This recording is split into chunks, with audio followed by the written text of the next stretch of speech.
Good evening, folks. It's Diamond with the Oppenheimer Ranch Project and Magnetic Reversal News, bringing you a magnetic excursion update Monday, October 28th, around 9:30 p.m. Mountain Time 2024. The geomagnetic storm was a fizzle, barely got to KP4. But we are watching major snow in the forecast, so keep calm. It's boom time. The first major snow of the season hits south central Alaska, prompting warnings of slick roads. And there is snow in the lower 48. Light snow accumulates in the northern parts of New Hampshire. And Colorado weather, Denver could see its first snow of the season. Wednesday, 2 feet are possible in the mountains. And Nebraska storm warning, high winds and hail threat overnight on Tuesday along I-80. So heed the warnings, and here's the full forecast. Record warmth spreads eastward as severe weather potential increases midweek. A strong Pacific system will track across the Intermontane West early this week. Strong winds and higher elevation snow will affect western states.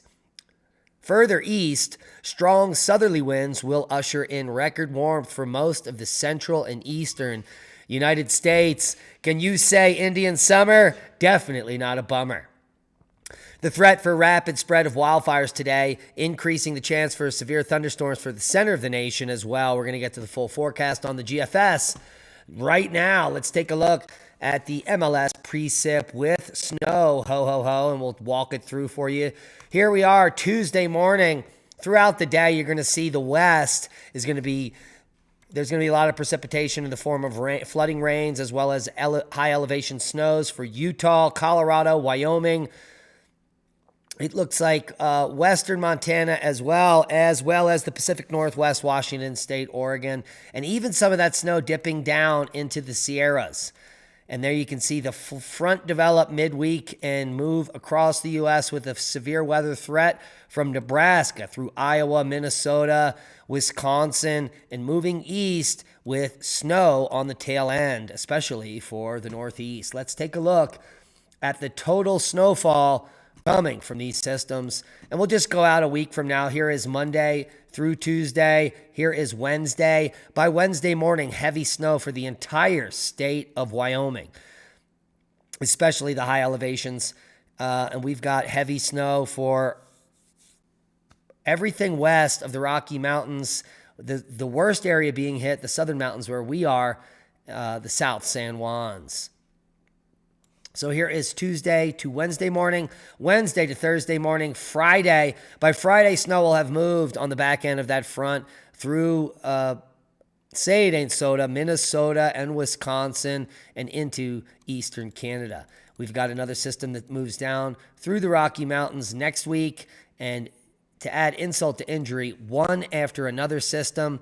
There's going to be record snow totals for British Columbia. Could be record snow totals here in Oregon.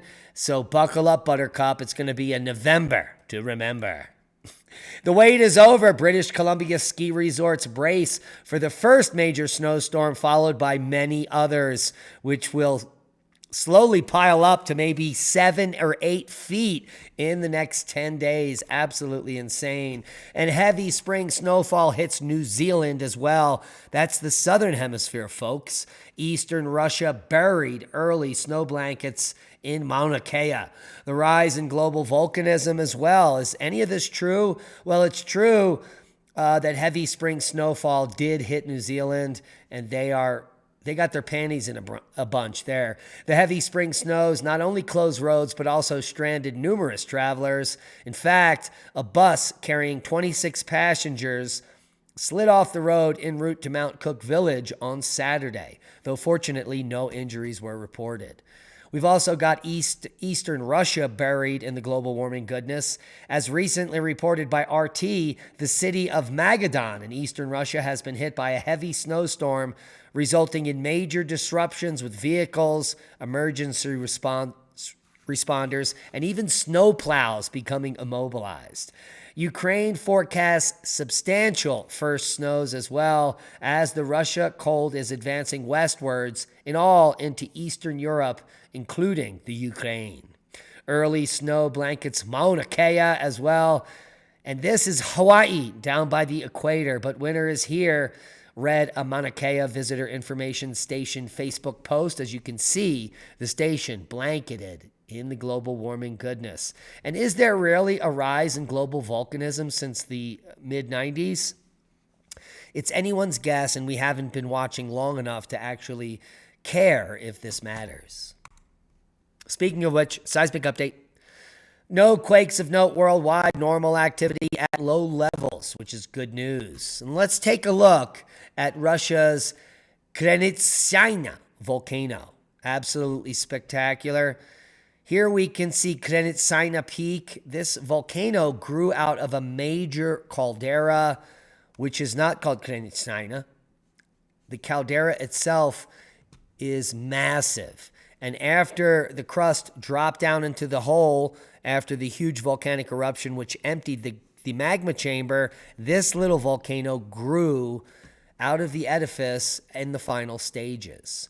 The main caldera is called Taurusha caldera, and it is a spectacular caldera, but not a world-ending one. It erupted in 550 BCE at a VEI 6.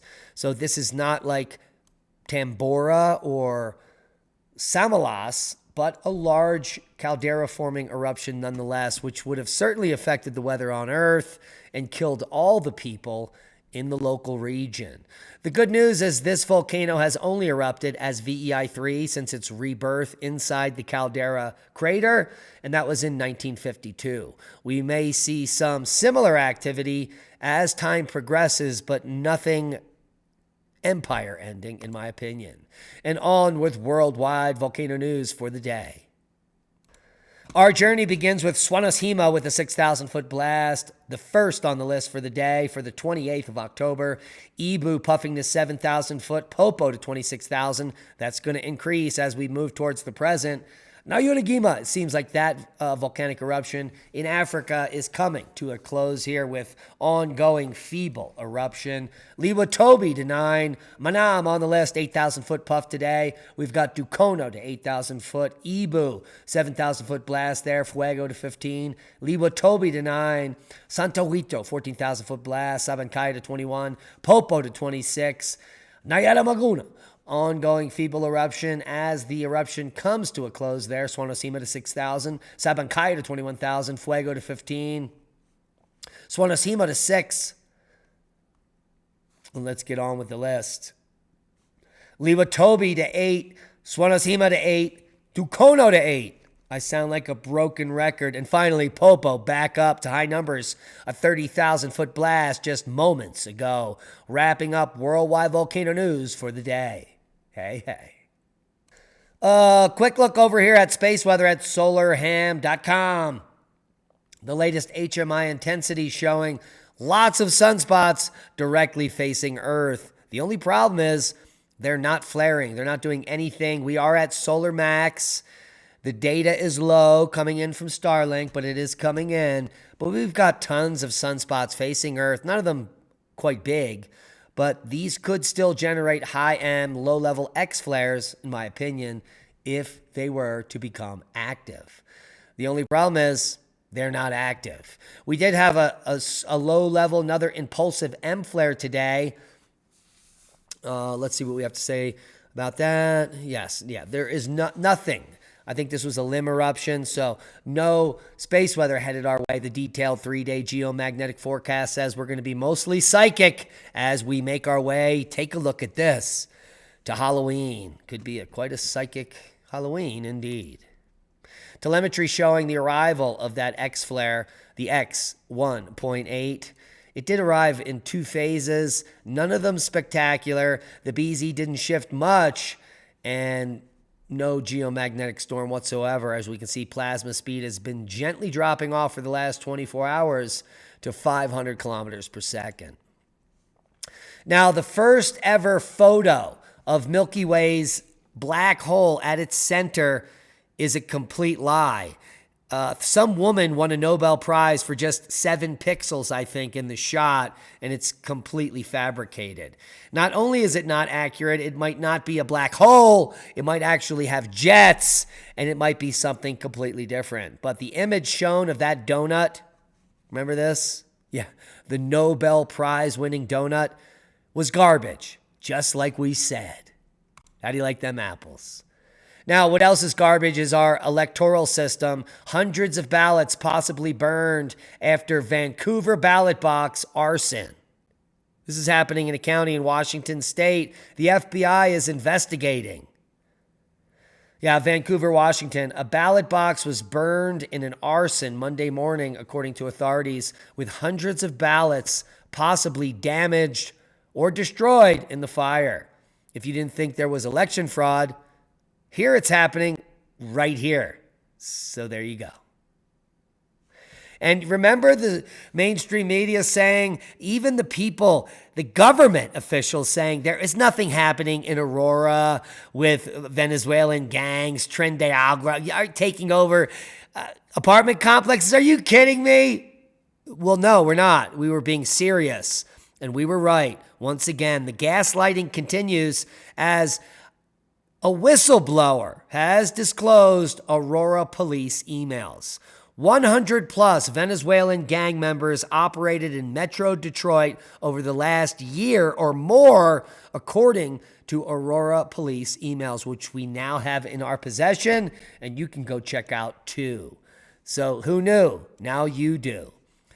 Aurora officials knew or strongly suspected for much longer than previously disclosed that the Venezuelan gang operating in their city, Tren de Agua, was much larger than a handful of members at a single apartment complex, as they didn't even claim. They denied it. But according to emails obtained by the Denver Gazette, the authorities and the Democrat Party are full of shit, and they can suck it. Vote Trump. We just have a week to go, and you need to get out and vote on the Republican ticket. And that's a boom to knowledge. Please share this video. We are shadow banned, and the country is being taken over by Venezuelan gangs. If you want to, AKA, deport them all, well, then let's push that button for Donald Trump in just a few days. I've already voted. I already know my vote is in. Anything can happen before election time. Anything can happen on election day. If you're in a major city, make sure you vote early. If you're in a rural area, make sure you have a ride to the polls. We love all of you. Implore all of your friends and family to go out and vote against the communist globalist agenda, which is killing our country and making your groceries more expensive. And that's a boom.